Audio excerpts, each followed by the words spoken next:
I have new headphones as well, and the cable's too Tell me- long. Man, there's nothing, do you know what? There's nothing worse. The only thing worse than a cable too short is the cable too long. Oh, this It drags it down. It gets caught under its fucking chair. It's outrageous. Stop. 1 meter is perfect. Nobody needs a 2 or a 3 meter headphone cable.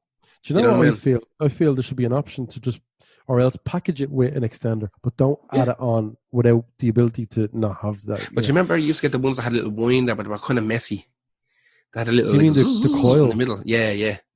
They were kind of messy and they weighed it down and they were hanging out your ears. Anyway. They weigh it down anyway, yeah. Tell me about this song. Heavy D and the Boys, right? So Heavy D and the Boys were one of the first groups signed to Uptown Records. Now, Uptown Records, it's not a massive name. It's not like talking about Def Jam or fucking Interscope or whatever, you know, Death Row. It doesn't have that thing, but it's just as important. Uptown Records. Uptown Records was Uptown Rex, you know. Uptown Records is where we got the Notorious B.I.G. from.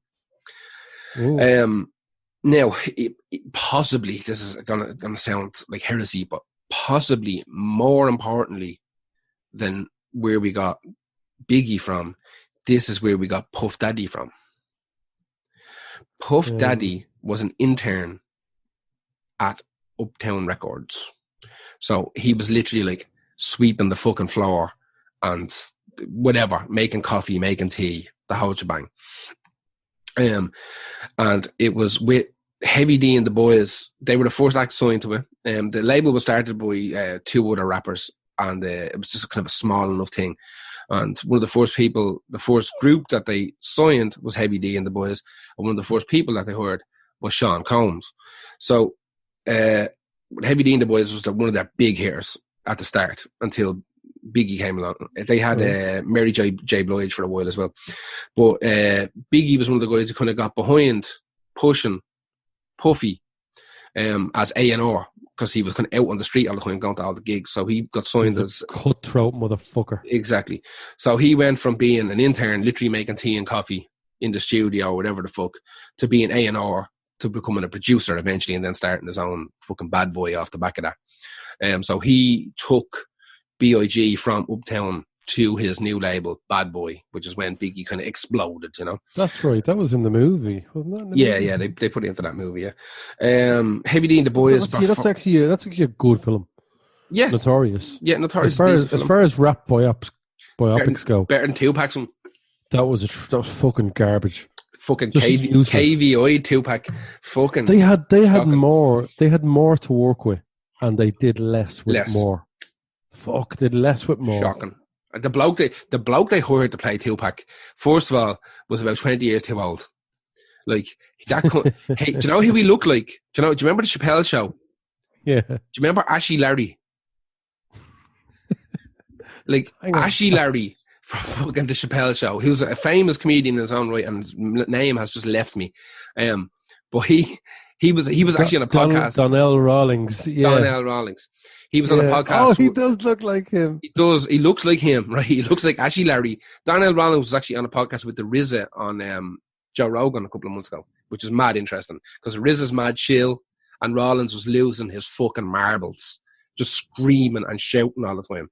And fucking RZA's trying to talk about meditation, and Rogan's trying to like tread the needle between this cunt who's out of his goddamn mind and this real soft-spoken bloke who's trying to talk about the Tao of fucking meditation. But yeah, the bloke they hired to play Tupac literally looks like Ashy Larry. He's about 20 years too old. He doesn't really look like Tupac. It was a horrific film. Anyway, Heavy D and the Boys. Remember? Yeah, go on. Do you remember remember that fucking TV show Moesha? Yes.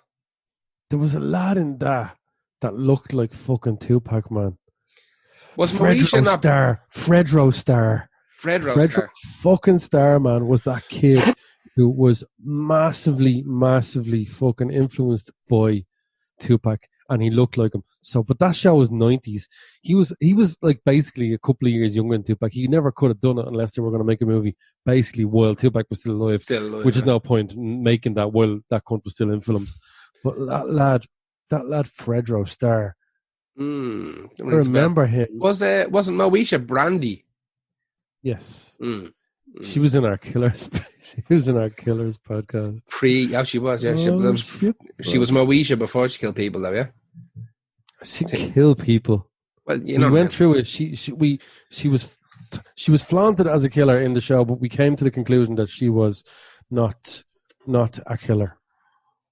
Yeah, she was involved in a killering. Yeah. So you were talking. Sorry, I took it completely. My last two little things about Heavy D and the boys was that they performed. Does Heavy D mean heavy dick? No, I think his name is probably Daryl, and he's a big fat cunt. Big dick. He might have a big giant fucking dick. Who knows? Hopefully, fair play. I think he's dead. Dead. Shit. I'm not sure. The group performed on 2 Jackson's songs. They performed on Janet Jackson's All Right, and they performed on Michael Jackson's Jam. Jam. Yep. You need too much jam. Too much. That's right. You're right, because his stuff was produced by Teddy Riley, who did that Dangerous album, which we've talked about on many occasions. Raiders of the Lost Ark. Raiders of the Lost Art. Art, yeah. With albums that people would be surprised I was not happy with, and yeah. We should have to do one of them. He did die. He did. He died in 2011. I actually have it written down in front of me. He died in 2011 from a pulmonary embolism related to deep vein thrombosis, which is what you get from being on planes. When your leg shoots up into your heart and gives you all the bad blood? What is that? It's like pulmonary embolism when your veins can't hack the blood anymore. They either blow up. That's a fucking bullshit way to go, isn't it? Isn't it? Yeah, deep vein thrombosis is what you get on planes. Some people have to wear those like mad socks, the real tight socks. Yeah. Well, how would you even know? Like, you could die without knowing you needed them. Oh, yeah.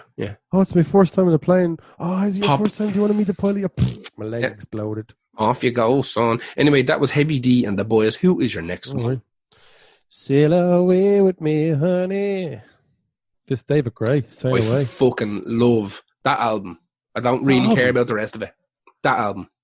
I don't know the rest of it. I don't need to. Ireland doesn't need to know the rest of it, because let me tell you something about David Gray, right? Sail Away. When this came out, again, all my rocker mates, this fucking David Gray thing in the charts, fucking shite, blah, blah. I'm like, I was working in Golden Discs when this came out. Yeah. And it was on, like, when it would finish, loop. We would press start again. Yeah. And again. And again. And I wouldn't mind, but when we finally got a break to go downstairs, the movie that was on loop was This Year's Love, the movie, with his song playing about 3 or 4 times. And it still didn't annoy me, because that album, White Ladder, is fucking brilliant, man. 10 out of 10, I don't care. Don't care. Absolutely brilliant album. Yeah. And his voice, okay, it's an acquired taste, because it's a bit Bob Dylan-y. Yeah, no problem though. But did you know, and I probably did know, you probably did know, this album was initially released in 1998, but we re-released in 2000, where it found a new lease of life. And where did it find a new lease of life? Right here, son. Right here in Ireland, man. Right here in Ireland. Cork and Dublin championed this album, sold. You know why? Because of one place. Because of one place. Right, well, listen, before we get into that, David Gray is in England. I thought he was Welsh. Is he not Welsh? No, he's English. He's from Manchester. I thought he was a fucking... He's a dirty Man United fan. Is he? Apparently. Yeah, he's from Manchester. No, I thought maybe he lives in Wales, but for a long time I thought he was Welsh. Really? No, he's from Manchester. Why we know it got big in Ireland, but why did it? Tell me. Fuck, I probably knew this at one stage. I don't know. Tell me. You were about to tell me where it got big. Oh, where? Sorry. Hang on. I have my volume turned up too high and everything sounds weird. Whelan's. He started. It wasn't just one gig. He done a run. I think he might have lived here for a while. There was a big thing when White Ladder came out. Like you said, it kind of came out a couple of years before, done a little bit, not much, then got re-released. He done a run of gigs in Whelan. I think he started playing on like the front bar, literally just with his guitar sitting in the crowd. It wasn't on the stage. any other type of shit. And Please people got me. Yeah, exactly. And so he moved from there into the main room, and he kind of done a little residency, I think, and people got mad into it. And then this was one of the first examples of an album that had been partially recorded at home. It was like a home recorded kind of album. Right, okay. I don't think all of it was, but a good whack of it was recorded in his gaff. So when you're listening, if you've got like a good sound system and you've got like proper copy on record or a proper good like original CD or whatever, and you listen, I have been meaning to pick up the re-release because it was released 20-year anniversary or 30 year. Yeah, a couple of months ago. Anniversary, There's a box set where they spread out the album over 3 or 4 LPs. It's only 80 quid. I think I like the album that much. Only. Yeah, but I think it's worth it. I think that's one of those Please albums. Forgive me if I pass on 80 quid. But you can get the normal one for 20 quid. Or 25. It's a fucking... I don't care, man. I know that people slag the shit out of this. Loads of my mates give me fucking mad stick. Oh, yeah, 100%. It's just one of those griefy fucking albums. I love it. But one of the things was, because it was recorded at home, if you listen to it properly, you can hear stuff like cars going by while he's recording vocals and people walking by his front window because he was living in some bedsit or some shit. Yeah. There was a rumour that parts of it were recorded here in Dublin. I don't know about that. Maybe. I'm not totally sure. But I know he was here for a good while, jumping between Cork and Dublin, like you said. And it got a big, massive push here. And then all of a sudden, the Brits fucking copped it. And then for about 2 years... I will have him back. They will have him back now that he's big now. And but I think the next one... as well, to be honest. He done well in the States. I think he might have scored a film or something.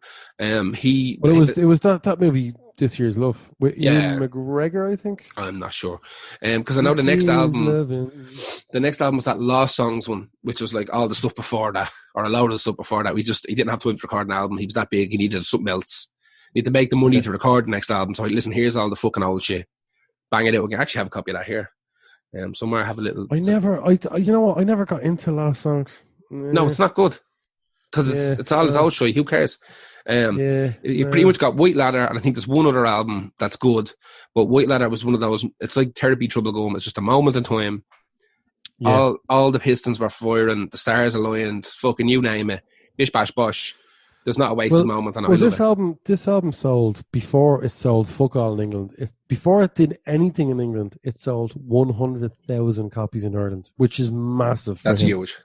So, and he said, he's quoted here to say, at one stage, I was loading up my Volkswagen Golf, taking 2,500 copies to a freight airport to get them to Ireland for Christmas. Madness.